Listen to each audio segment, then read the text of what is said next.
Graça e paz, queridos, mais uma vez aqui, nesse terceiro vídeo dessa série tão maravilhosa, né? Tão bom falar sobre esse assunto, consolidação, que é um dos processos dentro da visão celular no modelo dos 12.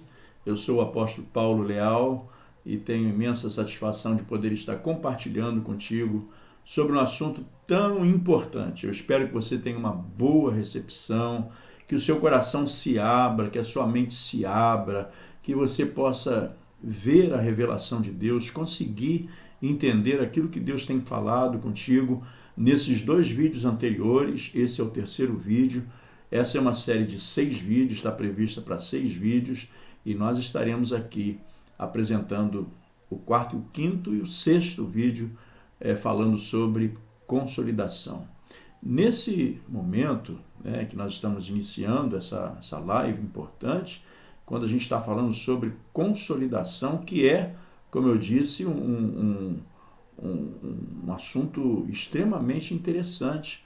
Nós podemos ver a base, bíblica de como é sólida a fundamentação para podermos estar apresentando aqui alguma coisa para você. Não que seja criatividade nossa, absoluto, quem somos nós para isso, mas tirar, extrair a ideia que Jesus passou para os seus 12 discípulos, e nós podemos estar aqui compartilhando de uma forma gloriosa, graciosamente, podemos estar aqui passando para você. O nosso intuito é sermos servos, Você não está pagando nada para assistir esse vídeo, para poder ter acesso a esse vídeo.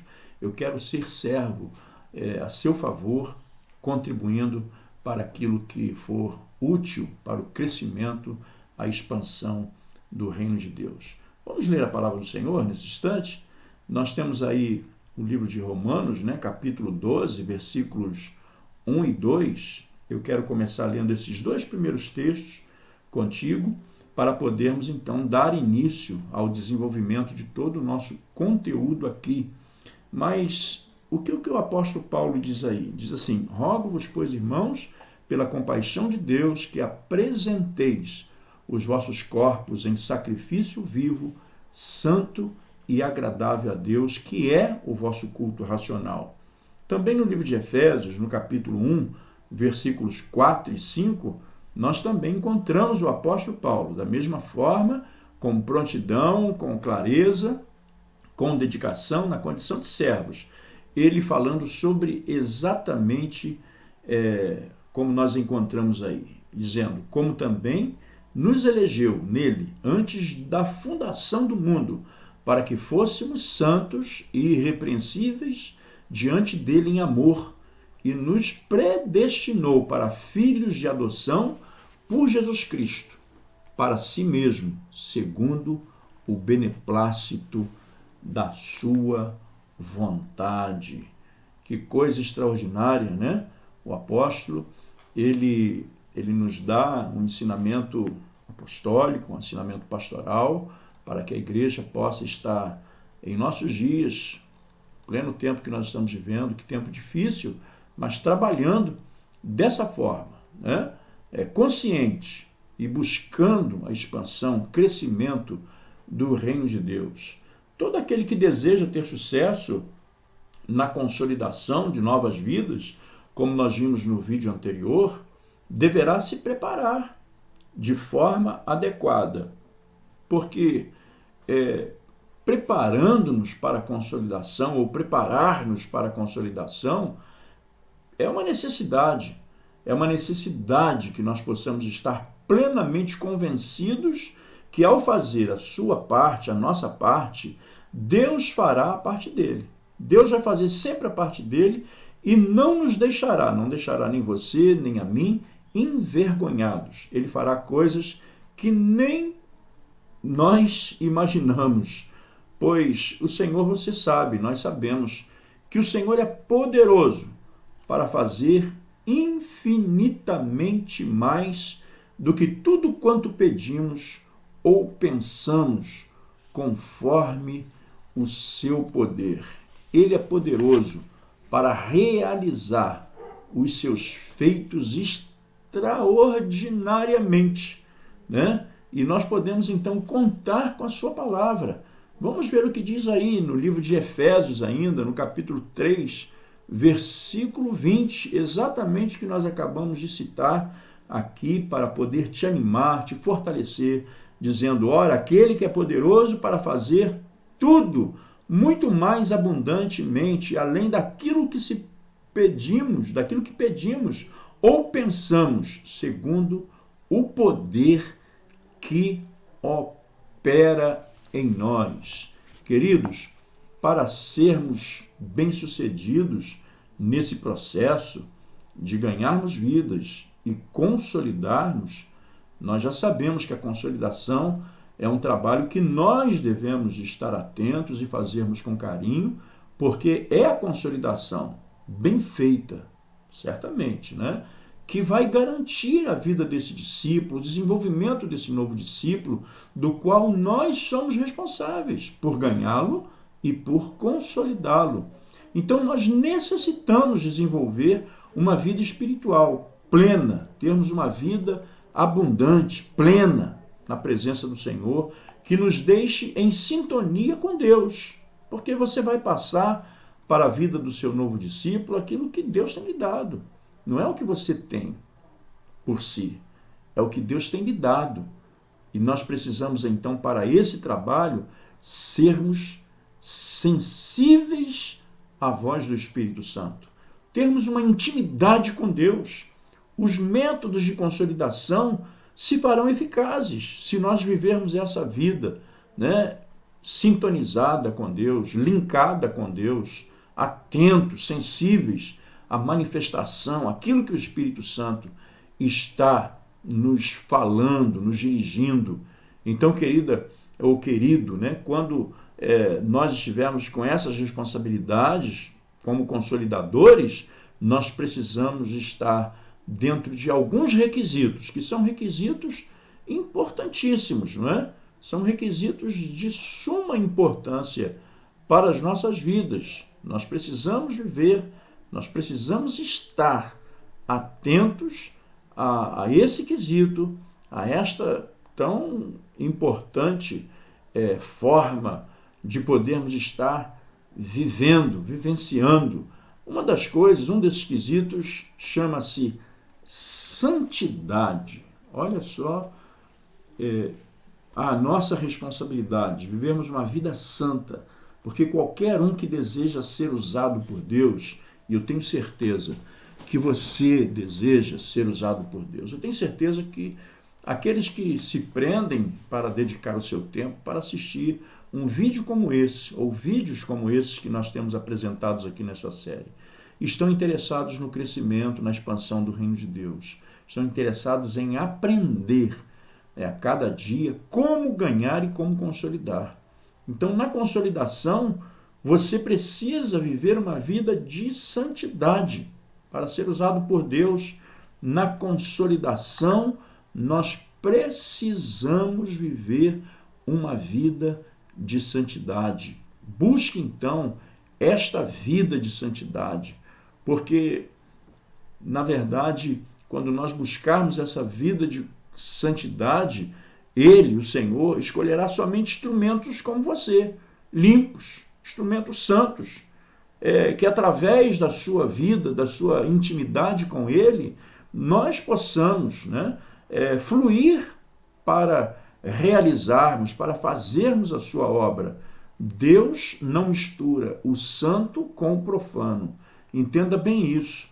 Por isso, então, não derramaria, Ele não faria, não dispensaria da sua presença, da sua unção em um vaso sujo.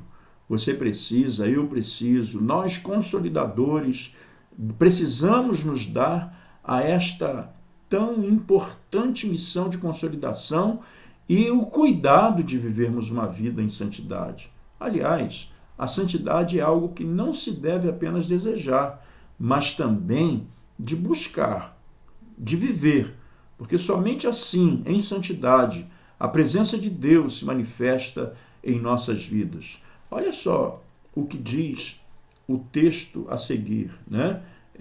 Vamos ler aí Oséias, no capítulo 10, versículo 12. Abra sua Bíblia aí, para que nós possamos estar acompanhando, mesmo que esteja aqui nos slides, mas olha só o que diz esta palavra. Semeai para vós em justiça, ceifai segundo a misericórdia. Lavrai o campo de lavoura, porque é tempo de buscar o Senhor, até que venha e chova a justiça sobre vós. Oséias 10, capítulo 10, versículo 12. Esta importante recomendação do profeta, para que nós possamos estarmos vivenciando esses momentos em que nós pretendemos semear. Você tem semeado? Então, semeai para vós em justiça, diz a palavra do Senhor, uma palavra profética pelo profeta Oséias. Ceifai segundo a misericórdia, lavrai o campo de lavoura, porque é tempo de buscar o Senhor, até que venha e chova a justiça sobre vós.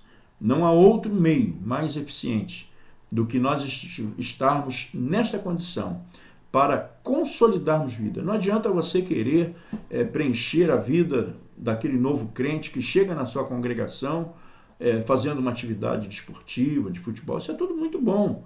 Isso é extraordinário. Se você tem condições, a sua igreja, você tem uma equipe boa para fazer esse tipo de aplicação, usá-la até na consolidação, é muito legal, muito bom. Nós fazemos em nossa comunidade, vamos para a quadra de futebol, vamos para o campo, vamos fazer atividades esportivas, mas não pense que isso seja suficiente. É necessário que você faça uma boa semeadura, é necessário que você faça um bom plantio e nada melhor, não existe semente melhor do que a própria palavra de Deus para você dar. Então a terra, ela não trabalhada, ela se refere à terra que por falta de uso, se você não trabalhar, se você não arar uma terra, se você não adubar uma terra, uma colheita poderá ser comprometida.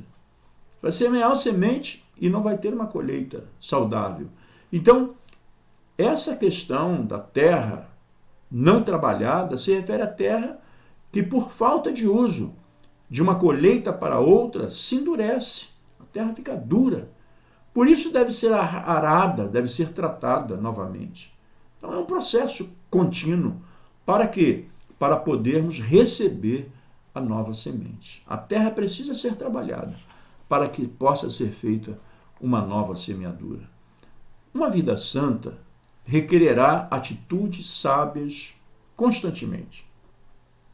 Aliás, é um estilo de vida que nós devemos adotar para nós. Se sujarmos nossas vestes alvas, nós precisaremos, então, antes de fazermos qualquer semeadura, nós precisamos lavá-las. Aí eu me comprometi com alguma coisa suja. Lave-se, purifique-se. Lavar essas vestes no sangue do Cordeiro. Recorra aos recursos da cruz, mas conserve-se em santificação. Porque você é um multiplicador. Uma semente ruim, defeituosa, uma semente comprometida vai gerar frutos comprometidos. Mas se você for uma semente sarada, uma semente pura, curada, claro que os seus frutos serão sarados, serão puros. Então lembre-se, o pecado é a única coisa que pode roubar a autoridade e o respaldo de Deus em sua vida. Não deixe o diabo roubar sua autoridade, mas esteja na dispensação da graça, esteja vivendo conforme nós encontramos aí. Olha só o que diz o apóstolo Pedro, na primeira epístola de Pedro, no capítulo 3, versículo 4, 24, ou seja, de 14 a 16, que diz assim: como filhos obedientes, não vos conformando com as concupiscências que antes havia em vossa ignorância, mas como é santo aquele que vos chamou, sede vós também santos em toda a vossa maneira de viver. Porquanto está escrito, sede santos, porque eu sou santo. Glória a Deus. Que coisa boa nós termos esta palavra, uma palavra maravilhosa, sede santos, porque eu sou santo. Santo é todo aquele que se afasta do pecado. Não se esqueça disso. Não adianta você falar que é santo se você tem algum vínculo com o pecado. Santidade é o ato de separar-se das práticas do pecado. Santificação é o grau de separação que temos das práticas pecaminosas. Eu vou até repetir para que você possa não ter o trabalho de voltar esse vídeo atrás. Olha só, santo é todo aquele que se afasta do pecado. Santidade é o ato de separar-se das práticas do pecado. E santificação é o grau de separação que temos das práticas pecaminosas. Você já pensou nisso? Já pensou o quanto é importante você viver uma vida de santidade, uma vida de santificação? O quanto é importante você procurar a cada dia ser santo, como diz a palavra do Senhor? Como nós vemos aí a recomendação, né, de Deus através da palavra que foi lida. Então Deus, querido, ele é santo. E as suas qualidades devem ser as qualidades de seu povo. Você faz parte do povo de Deus, não faz? Então você deve ter as qualidades do seu Deus. Se o Deus é santo, o filho, o discípulo, deve ser santo. A ideia principal de santidade é a separação dos modos ímpios, do mundo de pecados, né? E nós nos dedicarmos a Deus, por amor, por gratidão a Ele, por tudo que Ele tem feito por nós, para seu serviço e para a sua adoração. No livro de Levíticos, no capítulo 11, versículos 44, nós encontramos esta grande expressão a respeito do que é ser santo. Porque eu sou o Senhor vosso Deus, portanto vós vos santificareis e sereis santos, porque eu sou santo. E não vos contaminareis com nenhum réptil que se arrasta sobre a terra, porque eu sou o Senhor, que vos fiz subir da terra do Egito, para que eu seja vosso Deus, e para que sejais santos, porque eu sou santo. Então nós vimos que a santidade é o alvo e o propósito da semelhança de Deus. A santidade é o alvo e propósito da semelhança de Deus. A santidade também é o ato de ser dedicado. Querido, quanto que você tem sido dedicado? Pense bem, você tem tratado do reino de Deus com dedicação, a procura de agradar o Senhor? Como diz o livro de Romanos, que nós vamos ler aí agora, no capítulo 12, no versículo 1, que diz assim: rogo-vos, pois, irmãos, pela compaixão de Deus, que apresenteis os vossos corpos em sacrifício vivo, santo e agradável a Deus, que é o vosso culto racional. As palavras que foram proferidas pelo apóstolo Paulo, não é? Ensinando a igreja a viver uma vida de dedicação, apresentando ao Senhor, tendo a preocupação, né, de apresentarem ao Senhor um culto vivo, um culto santo, um culto agradável ao Senhor. Apresentar os seus corpos, o meu corpo, o seu corpo, neste sacrifício. para agradar ao Senhor. No livro de Efésios, no capítulo 2, versículo 4, nós também encontramos o apóstolo Paulo dizendo assim: como também nos elegeu nele antes da fundação do mundo, para que fôssemos santos e irrepreensíveis. Glória a Deus, né? Santos e irrepreensíveis diante dele em amor. Você já parou para pensar nisso? Você já parou para analisar essa questão? É o Espírito Santo de Deus que realiza em nós a santificação.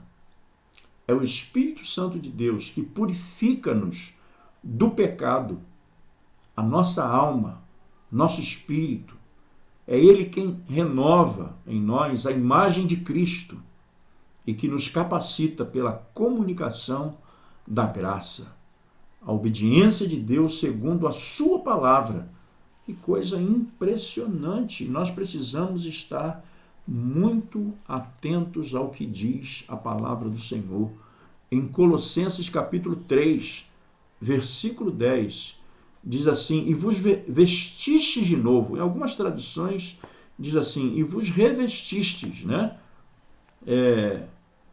Novamente, e vos revestistes do novo, que se renova para o conhecimento, seguindo a imagem daquele que o criou. Olha também o que diz no livro de Gálatas, no capítulo 5, versículo 22. Capítulo 5, 5 de Gálatas, versículo 23, digo. Mas o fruto do Espírito é amor, gozo, paz, longanimidade, benignidade, bondade, fé, mansidão, temperança. Contra estas coisas não há lei. Bendito seja o Senhor. Qual é o fruto do Espírito? É o amor, a alegria, a paz, a longanimidade, a bondade, a fidelidade, a mansidão, o domínio próprio. Contra essas coisas, diz o apóstolo Paulo aos Gálatas, não há lei. Meu prezado, querido irmão, se nós não entendermos isso, que é a base fundamental para que nós possamos viver uma vida como Jesus nos recomendou, para que nós pudéssemos ir a todo mundo, fazermos discípulos, batizando e ensinando. Se nós não compreendermos esses princípios, certamente que a nossa vida no reino de Deus ela está deficiente, ela está comprometida. Porque se não vivermos a santidade, diz a palavra do Senhor que jamais nós poderemos ver a Deus. Muitas pessoas ignoram isso.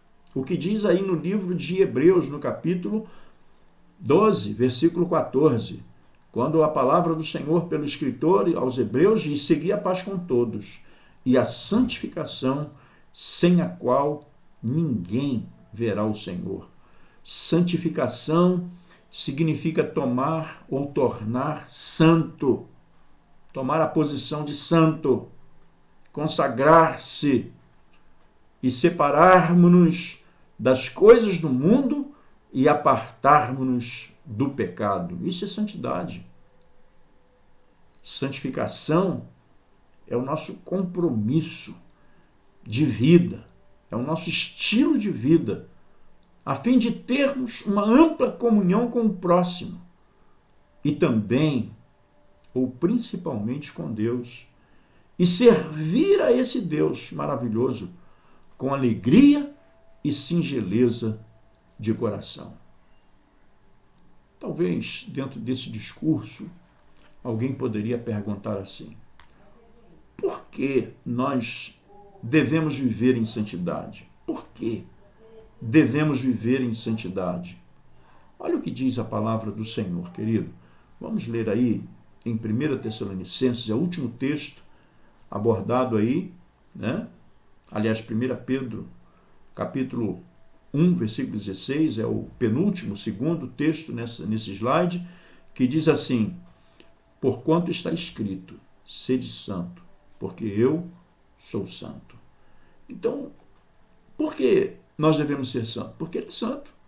Ele é santo. Por isso que o apóstolo Pedro, ele em uma palavra objetiva, ele define essa questão como resposta. Se a sua pergunta, se a pergunta de alguém é por que nós devemos viver em santidade? A resposta está aí. Sede santos, porque eu sou santo, diz o Senhor. Por que Deus nos chama para a santidade? Essa talvez pudesse ser uma outra segunda pergunta dentro da nossa curiosidade, ou talvez uma pergunta até especulativa de alguém.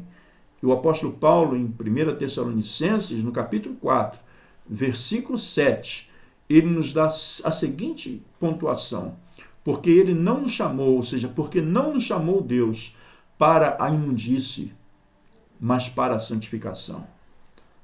Você já entendeu isso?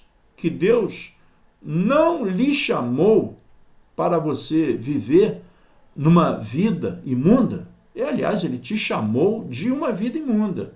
Ele te chamou de uma vida onde você estava vivendo no lamaçal do pecado, para que você pudesse agora viver uma vida em santidade. Você tem dúvida disso? Né? Talvez a pergunta seja: por que é necessário santidade para ver o Senhor? Olhe bem o que diz aí o livro de Hebreus, o escritor aos Hebreus, no capítulo 12, versículo 14, que diz: segui a paz com todos e a santificação, sem a qual ninguém, olha, ninguém é ninguém. Ninguém é ninguém.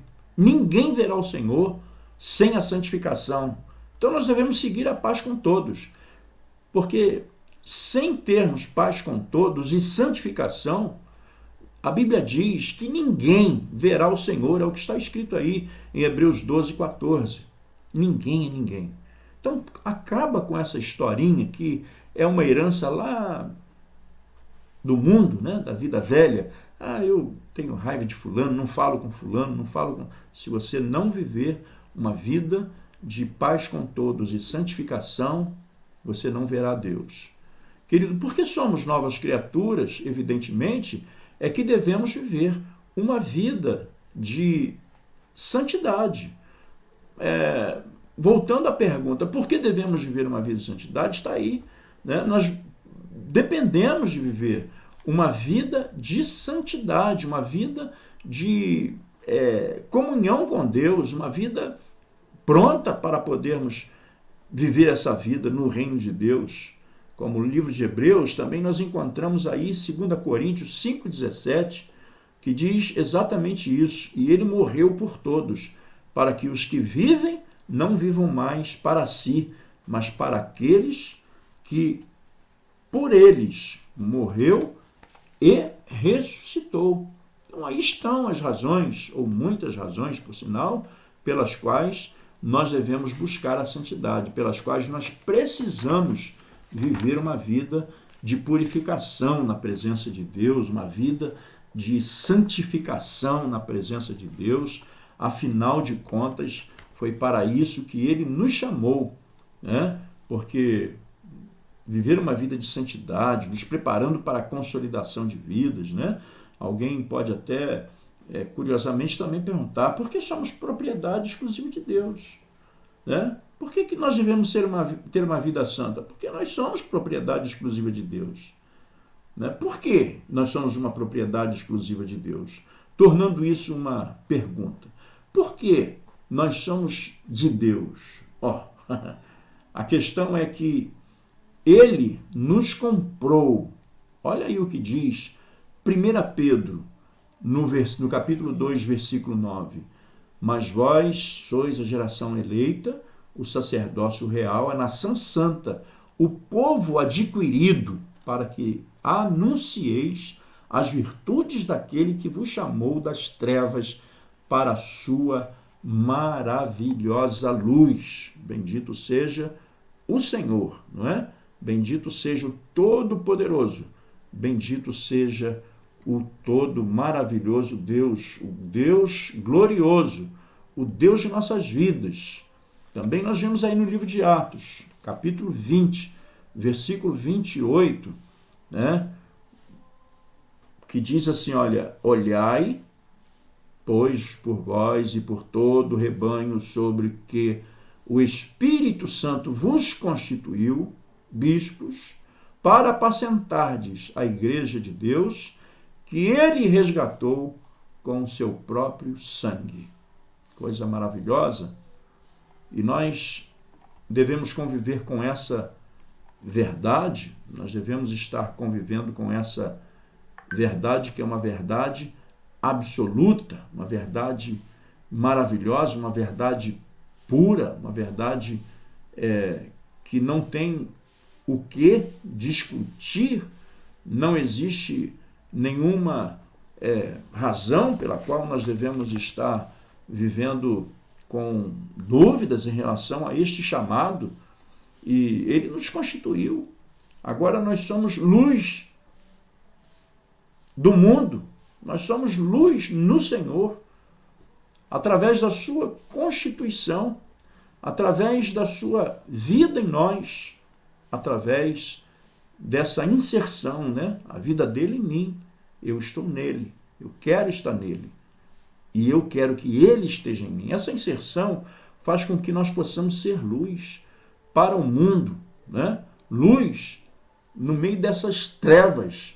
Olha o que o apóstolo Paulo ele fala no livro de 1 Coríntios 7, 22, na parte C, e também no versículo 22, que diz assim, o que é chamado, sendo servo, é liberto do Senhor, e da mesma maneira também o que é chamado, sendo livre, servo do Senhor. Meu querido, que coisa séria e que coisa maravilhosa também nós podermos ter o entendimento de nosso compromisso no reino, de nosso compromisso nessa esfera maravilhosa, nessa esfera gloriosa, que é uma vida no reino. Nós precisamos ser santos. Existe ou deve existir, e eu preciso entender, a necessidade de viver uma vida de santidade no meu procedimento, na minha forma de viver. Eu tenho que ser santo no pensar, conforme nós vimos aí a palavra do Senhor em Filipenses, no capítulo 4, versículo 10, não é? Filipenses capítulo 4, versículo 10, quando nós encontramos escrito a palavra do Senhor desta forma, pois quem conheceu a mente do Senhor que o possa instruir? Nós, porém, temos a mente de Cristo. Coríntios 2,16 é o texto que nós vamos encontrar, né, nesta passagem importante. Então, meu prezado, nós precisamos ser santos no pensar. Finalmente, irmãos, tudo que é verdadeiro, tudo que é responsável, tudo que é justo, tudo que é puro, tudo que é amável, tudo que é de boa fama, se alguma virtude há e se algum louvor existe, seja isso o que ocupe o vosso pensamento. Pode abrir sua Bíblia no livro de Filipenses, no capítulo 4, versículo 8. Nós também precisamos ser santos no nosso corpo, no uso do nosso corpo. Como que você tem usado o seu corpo?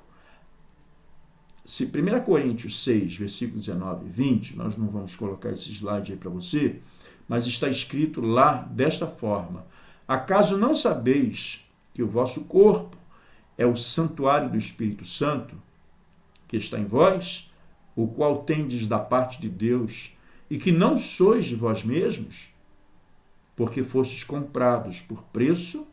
Agora, pois, glorificai a Deus no vosso corpo. 1 Coríntios 6, 19 e 20. Como você tem usado o seu corpo? Em santidade. Você tem oferecido o seu corpo em santidade, em sacrifício vivo, oferecendo ao Senhor na sua vida, né? Naquilo que você pensa, no seu corpo e também no seu agir, no pensamento, no corpo e nas suas ações. O apóstolo Pedro, na primeira carta, na primeira epístola de Pedro, no capítulo 1, versículo 14, nos diz exatamente assim: como filhos obedientes, não vos conformando com as concupiscências que antes havia em vossa ignorância. Não se conforme com isso, com as suas concupiscências, com seus pecados, que antes é uma história do passado. Olha, se alguém está em Cristo, diz a palavra, as coisas velhas já passaram. Então deixe isso lá no passado. As suas concupiscências são coisas do passado. Agora se renove, né? Abandone aqueles projetos concupiscentes, pecaminosos que eram produzidos antes na sua vida, na sua ignorância. Mas seja santo, porque nós precisamos ser santos. Também precisamos estar andando em santidade nas nossas ações. Paulo, também falando sobre isso aos Colossenses, no capítulo 3, versículo 23, diz assim: tudo quanto fizerdes, fazei de todo o coração, como ao Senhor e não aos homens. Estão aí as recomendações para que nas nossas ações nós possamos estar vivendo uma vida de santidade. Nós também precisamos ser santos, estarmos vivendo uma vida de santidade no nosso falar. O que você tem colocado nos seus lábios? Perceba bem o que diz aí a palavra do Senhor em 1 Coríntios, capítulo 15, versículo 33, é o penúltimo texto desse slide, que diz assim: não vos enganeis, as más conversações corrompem os bons costumes. Não se enganem, queridos. Fuja das rodinhas das más conversações, porque diz a palavra apostólica, a palavra de Deus, a palavra genuína, que as más conversações corrompem os bons costumes. E também no livro de Mateus, no capítulo 12, versículo 36, quando falamos que devemos ser santos no falar, a palavra de Deus diz assim: mas eu vos digo que de toda palavra ociosa que os homens disserem, não hão de dar conta no dia do juízo. Impressionante. Ninguém jamais verá Deus se não andar em santidade. Lembre-se disso. Ninguém. Se não andar em santidade, ninguém verá Deus. E por essa razão, então, se possível, quando depender de vós, tende paz, é o que o apóstolo Paulo nos diz aí em Romanos, capítulo 12, versículo 18, e também em 1 João, capítulo 2, né, versículo 20. Em Romanos 12, 18, diz assim: se for possível, quando ou quanto estiver em vós, tende paz com todos os homens. E João diz assim: e vós tendes a unção do santo e sabeis todas as coisas. Esta é a palavra de revelação para os nossos corações, para que nós possamos viver uma vida de santidade. Você tem vivido uma vida de santidade? Muito bem. Mas olha só, no processo da preparação para a consolidação, nós também precisamos ter uma vida de oração.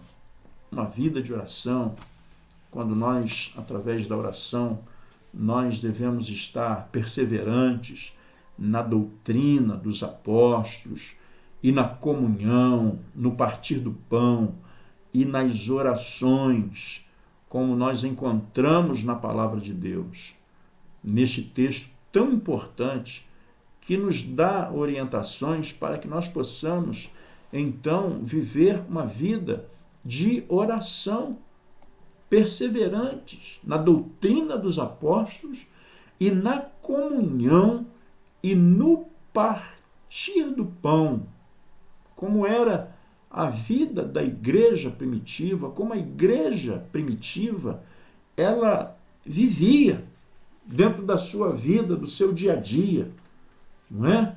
Quando eles estavam ali perseverantes na oração, vivendo uma vida de comunhão, uma vida de oração, como diz aí Atos 3:42, sabendo que a oração, querido, a oração, ela é tremenda, uma oração que é poderosa, a oração que destrói todas as artimanhas, é a oração, através da oração, que nós conseguimos vencer os nossos adversários.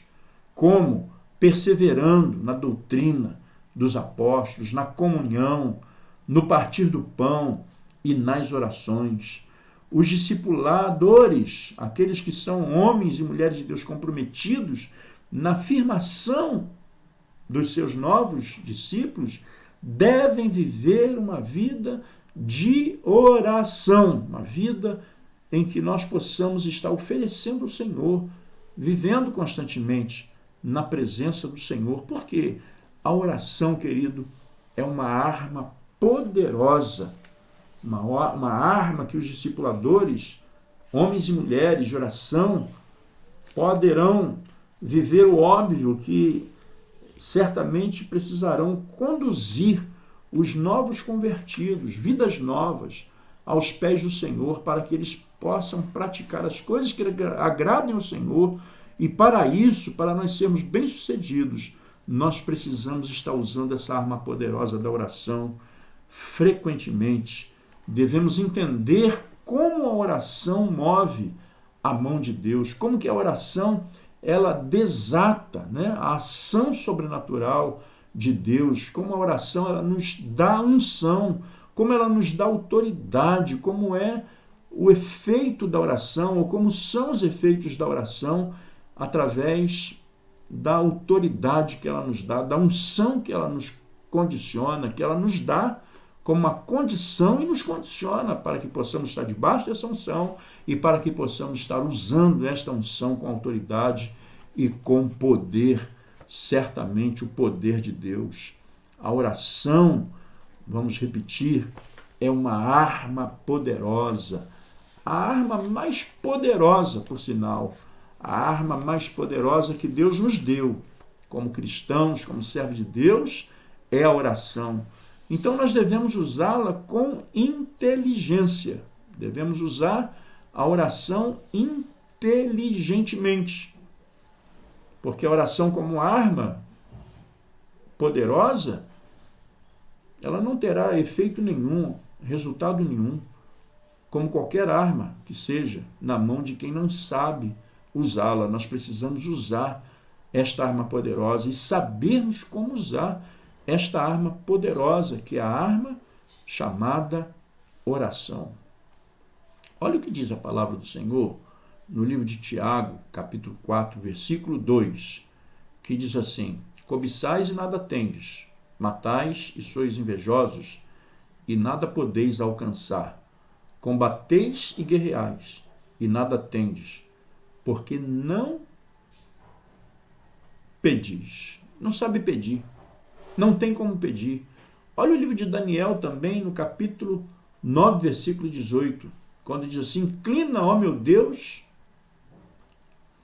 os teus ouvidos e ouve, abre os teus olhos e olha para a nossa desolação e para a cidade que é chamada pelo teu nome, porque não lançamos as nossas súplicas perante a tua face, fiados em nossas justiças, mas em tuas muitas misericórdias. Daniel, ele está nos dando o exemplo básico do que representa a oração na vida do homem e até mesmo na vida de uma nação. A oração é uma arma poderosa, não se esqueça disso. Mesmo debaixo de um pecado, clama e intercede ao Senhor pela sua misericórdia. uma misericórdia que era mediante uma aliança aos que guardam seus mandamentos. Daniel diz assim: inclina, ó meu Deus, os ouvidos e ouve, abre os olhos e olha a nossa desolação. Olha como é que eu estou. Olha como o meu povo, o nosso povo está. Olha para a nossa desolação e para a cidade que é chamada pelo teu nome, porque não lançamos as nossas súplicas perante a tua face. Olha o perigo de não orar. Olha o perigo de não usar essa arma poderosa que é a oração. E Daniel fala: as nossas orações não foram levantadas diante do Senhor, perante a tua face, fiados em nossas justiças. Nós confiamos nas nossas próprias atitudes, nas nossas próprias formas de pensar, na nossa forma de agir, mas em tuas muitas misericórdias é o que nós confiamos, e que seja essa a nossa oração. Querido, muito obrigado por estarmos aqui, chegarmos até o final desse terceiro vídeo dessa série 1, quando nós estamos falando sobre consolidação. A vontade é ficar falando sobre tudo isso. Eu estou usando material para leitura, para me orientar, claro, né? E passando para você princípios e formas de consolidação. Tão simples, a Bíblia fala com muita propriedade. Nós falamos sobre isso lá no vídeo 1. Como que o evangelho é simples, não precisa se complicar. Não enche o seu coração de vaidade, né? E não pense que os seus métodos funcionarão mais do que os métodos que Jesus nos deu. Olhe para a palavra e veja como é simples ganhar e consolidar vidas, e o quanto que isso requer de cada um de nós. Amém? Beijo no coração. Eu quero passar para você daqui a poucos instantes, daqui a poucos momentos, o quarto vídeo dessa série, e nós estaremos colocando no YouTube, na nossa página lá no YouTube. Shalom, que Deus abençoe e que você seja muito próspero no trabalho da sua atividade como um bom consolidador. Que Deus te abençoe em nome de Jesus.